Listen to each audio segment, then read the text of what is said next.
प्रणाम का मतलब क्या होता है? पूर्ण समर्पण।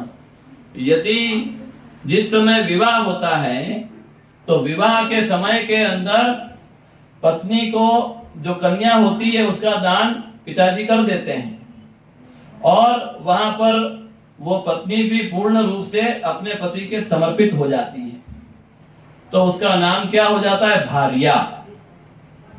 और पति का नाम क्या हो जाता है? भर्ता। भार्या और भर्ता ये एक ही धातु से बने हुए शब्द हैं, प्रत्यय अलग अलग हैं। भार्या और भर्ता के अंदर एक ही धातु है लेकिन प्रत्यय अलग अलग है। भर्ता मतलब भरण पोषण करने वाला और भार्या मतलब जो हमारे द्वारा भरण करने योग्य होती हैं उसको हम भार्या बोलते हैं। तो वो समर्पण कैसे करती है? प्रणाम करके समर्पण करती है, पति के सामने समर्पण कर लेती है स्त्री। ऐसे ही गुरु जो होते हैं उनके सामने शिष्य अपना समर्पण कर देते हैं और ऐसे ही भक्त को भगवान के सामने समर्पण कर देना चाहिए। उसी समर्पण को हमने किया है, उसी समर्पण को याद करने के लिए हम क्या करते हैं? प्रणाम करते हैं। प्रणाम किस लिए होता है? समर्पण हमने किया है उसको याद करने के लिए और याद करवाने के लिए ही प्रणाम होता है। तो प्रणामो दुख शमनः, प्रणाम करने से दुखों का शमन क्यों होता है? क्योंकि जिस प्रकार से पत्नी की सभी आवश्यकताओं को पूर्ण करने की जिम्मेदारी पति की होती है और पत्नी के सभी कष्टों को दूर करने का भी कर्तव्य किसका होता है? पति का होता है। तो जिनको आपने प्रणाम कर दिया तो प्रणाम करने वाले के सभी कष्टों को दूर करने की जिम्मेदारी जिनको प्रणाम किया जा रहा है उसको होता है। और प्रणाम का एक अर्थ क्या है? प्रणाम का अर्थ यह है कि मैं निकृष्ट हूं और आप उत्कृष्ट हैं। अपने निकृष्टत्व का भाव और जिनको प्रणाम किया जा रहा है उनके उत्कृष्टत्व का भाव हमको बार बार समझ में आवे, इसीलिए बच्चे लोग अपने माता पिता को प्रणाम करते हैं, छोटा भाई अपने बड़े भाई को प्रणाम करता है, बहू जो होती है वो सास को प्रणाम करती है, देरानी जो होती है वो जेठानी को प्रणाम करती है। जो भी दुनिया के अंदर जितना भी प्रणाम की प्रक्रिया है वो इसीलिए होती है कि मैं आपसे कम गुणों वाली हूँ या गुणों वाला हूँ, कम सामर्थ्य वाला हूँ, कम ज्ञान वाला हूँ, कम पैसों वाला हूँ, आप मेरे से श्रेष्ठ हैं, आप हमेशा हमारे ऊपर दया दृष्टि रखिएगा। इसी भावना को प्रकट करने के लिए हम प्रणाम करते हैं।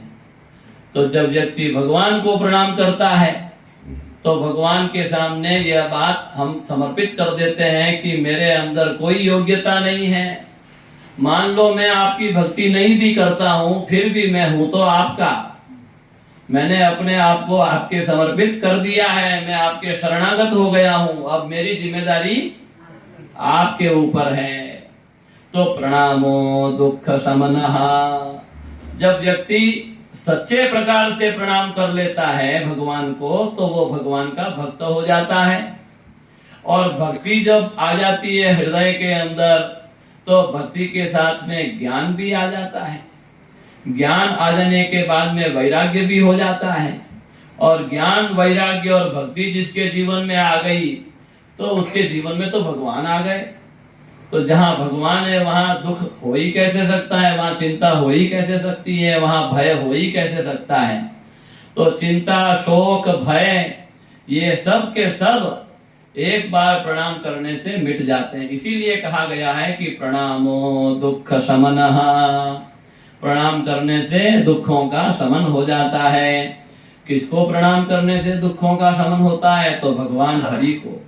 तो अंतिम में क्या कह रहे हैं? तम नमामि हरिम परम, उस परम पिता परमात्मा जो भगवान हरि हैं उनको हम नमस्कार करते हैं। तो संकीर्तन की महिमा और प्रणाम की महिमा अंतिम श्लोक के अंदर भागवत में आई है। तो खूब आप लोग प्रणाम कीजिए भगवान को और खूब संकीर्तन कीजिए, यही भागवत का सार है। संकीर्तन करने से और प्रणाम करने से नाम संकीर्तनम यस्य सर्व पाप प्रणाशनम, सभी पापों का नाश हो जाता है। दुखों में हेतु कौन है? पाप ही तो हेतु होता है। दुख क्यों आते हैं? पापों के कारण से दुख आते हैं। जब आप भगवान के नाम का कीर्तन करेंगे तो सभी पाप नष्ट हो जाएंगे। तो पाप नष्ट हो जाएंगे तो जब कारण नहीं रहेगा तो कार्य कैसे होगा? जब कारण ही नहीं रहेगा तो कार्य की उत्पत्ति नहीं होगी। तो दुखों में कारण पाप होता है, पापों का नाश हो जाएगा कीर्तन करने से, तो दुख आएंगे नहीं। फिर भी मान लो प्रारब्ध के भी दुख जो हैं, क्योंकि जो चीज प्रारब्ध में लिख दी जाती है वो तो भोगना ही पड़ता है। भले ही आपने खूब कीर्तन किया हो, तो उससे आपको कैसे मुक्ति मिलेगी? तो प्रणाम करने से मिलेगी। प्रणामो दुख शमनः, प्रणाम करने से प्रारब्ध के भी दुख दूर हो जाते हैं। क्यों? प्रणाम करने से व्यक्ति शरणागत हो जाता है। शरणागत भक्त को फिर भगवान वैराग्य दे देते हैं। क्या प्रमाण है? वासुदेवे भगवती भक्ति योग प्रयोजितः जनयत्यासु वैराग्यम। भगवान वासुदेव के अंदर जब भक्ति करते हैं तो भक्ति करने से हमको वैराग्य तुरंत उत्पन्न हो जाता है। भक्ति का मतलब भगवान के प्रति सेवा भाव, प्रेम भाव। भगवान से प्रेम होगा तो संसार से वैराग्य हो ही जाएगा। और वैराग्य का फल, वैराग्य तो फल है, कारण उसमें क्या है?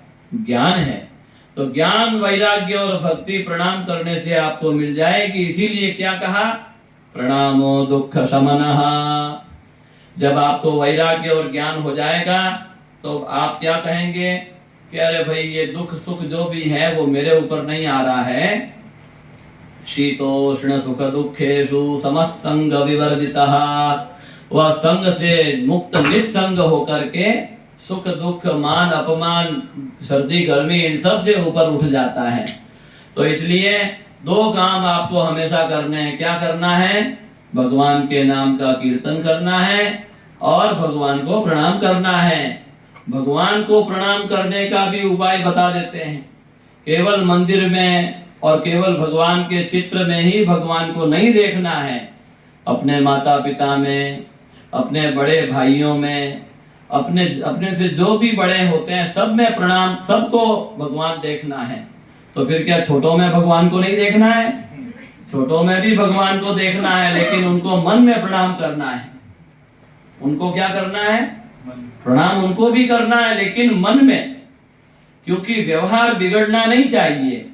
जिस समय ये प्रणाम और कीर्तन की परंपरा उत्कृष्ट रूप से आपके जीवन में आ जाएगी और आप खूब बड़े भगवान के भक्त बन जाएंगे, तब फिर आप नियमों से ऊपर उठ जाएंगे। फिर भले ही आप छोटों को भी प्रणाम करेंगे तो फिर सब दुनिया समझ जाएगी कि अब ये ऊपर उठ गए हैं।